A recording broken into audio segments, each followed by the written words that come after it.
Plastic का इस्तेमाल नहीं होता। आपको जान करके हैरानी होगी या व्यूअर को पता होगा कि हम लोग 1 सेकंड में एक जो ट्रक होता है उतना भर करके केवल प्लास्टिक जो है वह हम लोग प्रोड्यूस कर रहे हैं। तो आप खुद समझ लीजिए अगर पर सेकंड की कंडीशन यह है, जो कपड़े वेस्ट टेक्सटाइल वेस्ट की तो बात ही नहीं पूरी दुनिया करती है, लेकिन अगर हम लोग कपड़े टेक्सटाइल की बात करें तो उसका भी कंडीशन ठीक है, उसका भी कंडीशन सेम ही है। मतलब नमस्कार, मैं हूं सूरज। आज आपकी मुलाकात करा रहे हैं अंजनी कुमारी।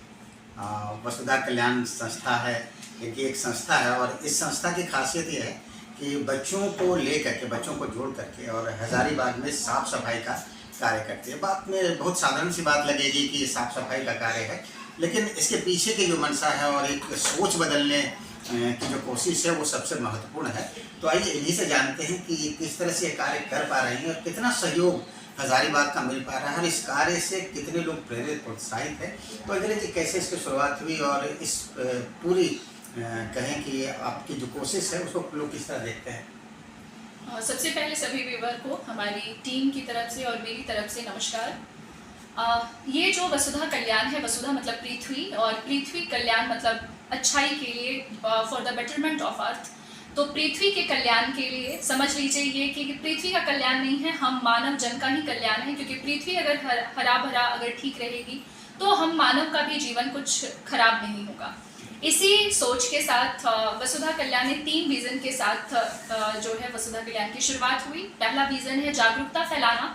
जागरूकता आज के समय में बेसिकली अगर हम लोग बात करें तो वसुधा कल्याण काम करती है पर्यावरण संरक्षण के लिए, इन्वायरमेंटल कंजर्वेशन एंड प्रोटेक्शन के ऊपर। और हमारा 3 विजन है कि प्लांटेशन, प्लांट लगे हुए प्लांट को बचाना और प्लांट को लगाना। दूसरा है हमारा जागरूकता अवेयरनेस, ज़्यादा से ज़्यादा लोगों को पर्यावरण के कंडीशंस के बारे में बताना और उन्हें जागरूक करना। और तीसरा है क्लीनिनेस, साफ सफाई। अगर हमारा वायु साफ है, अगर हमारा पानी साफ है, अगर हमारी धरती मिट्टी साफ है तो हमारा जीवन और हमारे शरीर को भी स्वस्थ हम लोग रहेंगे।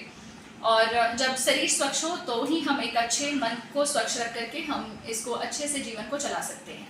हाँ, जैसे कि एक बातचीत होती है कि हम जो गतिविधियां हैं हमारे दैनिक जीवन का जो हिस्सा है, हम जिस तरह जीते हैं उसी तरह से हमारा समाज भी बनता चला जाता है।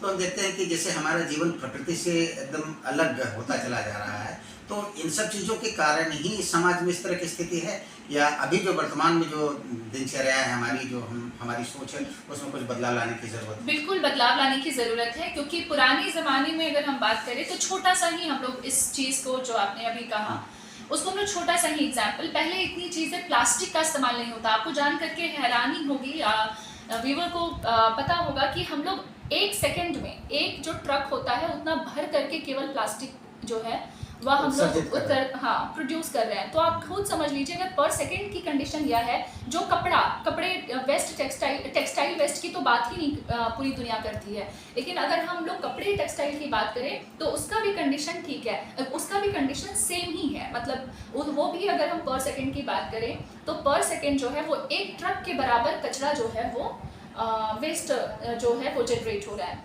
तो ये हमें बहुत ज़रूरी है कि हम छोटे से छोटा परिवर्तन अपने जीवन में करें, जैसे ऊर्जा संरक्षण करें, एनर्जी को हम लोग बचाएं, स्विच जहां लाइट की ज़रूरत ना हो वहां पर लाइट को हम लोग बंद करके रखें। साथ ही साथ हमेशा थैले का प्रयोग करें, क्योंकि एक एक करके ही जो है 1000 का निर्माण होता है और एक एक करके ही लाखों का निर्माण होता है। तो हमें छोटे छोटे परिवर्तन करने होंगे, क्योंकि 8 अरब की आबादी है और अगर हम एक एक करके करेंगे तो 8 अरब चीज़ें प्रोड्यूस होगी, अगर एक एक करके कम करेंगे तो 8 अरब चीज़ें घटेगी। बिल्कुल बिल्कुल। तो और एक बड़ी अच्छी बात आपने कही कि जैसे कि पहले प्लास्टिक का उपयोग नहीं होता है, तो हम लोग ऐसे इस विषय पर बातचीत कर बड़ी लंबी बातचीत हो सकती है। बिल्कुल। तो हम सिर्फ ये बातें जानना चाहते हैं कि एक आम आदमी उसकी क्या भूमिका है, कौन सी चीज़ों पर हमें ज़्यादा ध्यान फोकस करने की ज़रूरत है? अगर मैं कहूँ तो सबसे ज़्यादा शिक्षा की ज़रूरत है, क्योंकि अगर हम एजुकेशन की बात करें तो प्राइमरी एजुकेशन में इस चीज़ की कमी पाई गई है।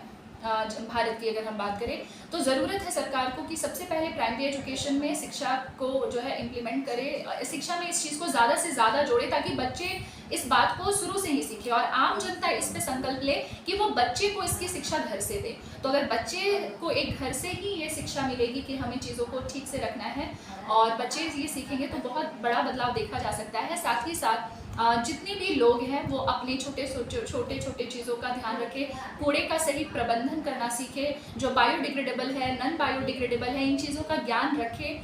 साथ ही साथ बहुत सारी चीज़ें हैं जिसे अपनाया जा सकता है। अच्छा, ऐसे कुछ चीज़ें हैं जैसे मान लेते हैं कि जिसको आप कंज्यूम करते हैं तो उसमें कुछ कमी कर सकते हैं। बिल्कुल कर सकते हैं। जैसे कंज्यूम में अगर हम लोग करा जाए तो जैसे कि एनर्जी के ही हम लोग बात करते हैं, तो एनर्जी को हम लोग बचा सकते हैं कम से कम, जहाँ ज़रूरत ना हो। जैसे आज आप लोग देखते होंगे कि बहुत बड़े बड़े मॉल है, बहुत बड़ी बड़ी जो है कंपनीज है, जहाँ पर आपको इतना एसी कर दिया जाएगा कि वहाँ पर लोगों को ब्लैंकेट की ज़रूरत पड़ जाती है। तो ये हमारी इन्वायरमेंट के अगेंस्ट है। अगर आप एसी का इस्तेमाल करते हैं, अगर 27 डिग्री तक अगर एसी चल रहा है तो वो हमारे इन्वायरमेंट को उतना हार्म नहीं करता है। अगर आप उसका एसी का बहुत ज़्यादा लो करते हैं तब वो हमारे इन्वायरमेंट के लिए और ज़्यादा नुकसानदेह हो जाता है। तो ये जो बड़ी बड़ी चीज़ें हैं उस पर भी कंट्रोल करने की ज़रूरत, उस पर भी कटौती करने की ज़रूरत है। साथ ही साथ जो है वो हमें स्टेटस सिंबल ना बना करके, बिल्कुल स्टेटस सिंबल, साथ ही साथ फैशन सिंबल। पहले के ज़माने में जो है वो 3 प्रकार की सीज़न की हम लोग बात करते थे, विंटर, समर और रेनी सीजन। फैशन वर्ल्ड ने इसमें 24 सीजन को ऐड किया है और वो हर 15 दिन में नए फैशन ब्रांड को लॉन्च करते हैं। और साथ ही साथ उसका बड़ा जोर शोर से प्रचार भी होती है। आप मिंत्रा पे देखिए, बहुत सारे अलग अलग ब्रांड हैं, बहुत सारी अलग अलग जो है वो ऑनलाइन चीज़ें हैं जहाँ से बेचा जाता है। और जो नहीं बिकता है आप उसका सोचिए क्या होता होगा। तो हमें कम से कम कॉटन कपड़ा, क्योंकि अभी जो कपड़ा बन रहा है उसमें प्लास्टिक की भी मात्रा पाई जाती है, जो कि आपको हैरानी होगा कि पानी में बहुत ज़्यादा जो है कॉटन को बनाने में बहुत समय लगता है। कहा जाता है अगर 1 kg आप कॉटन बनाते हैं तो 27,000 लीटर पानी की खपत होती है।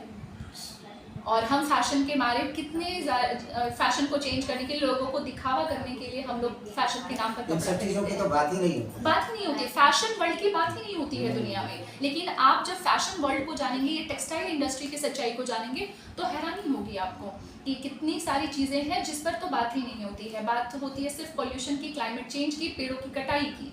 अच्छा, एक बात और है, जैसे सिंगल यूज प्लास्टिक की बड़ी चर्चा होती है, तो उस दिशा में कैसे कम हम लोग कर सकते हैं?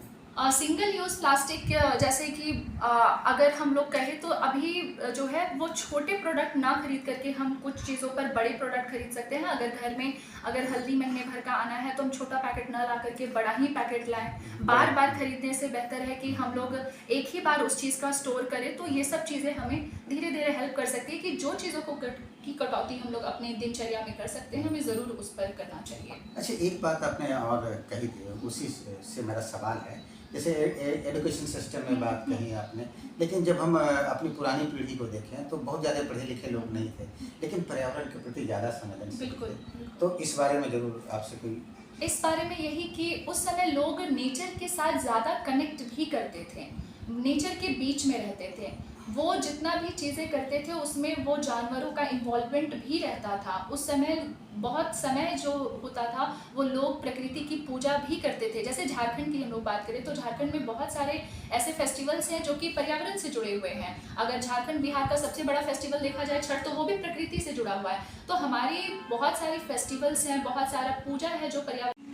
अंजलि जी, हमारे सारे त्यौहार प्रकृति से उसका जुड़ाव रहा है, खास करके झारखंड की बात करें, सरूल कहे, छठ कहे, दूसरी सारी चीज़ें, कर्मा भी हम लोग मनाते हैं।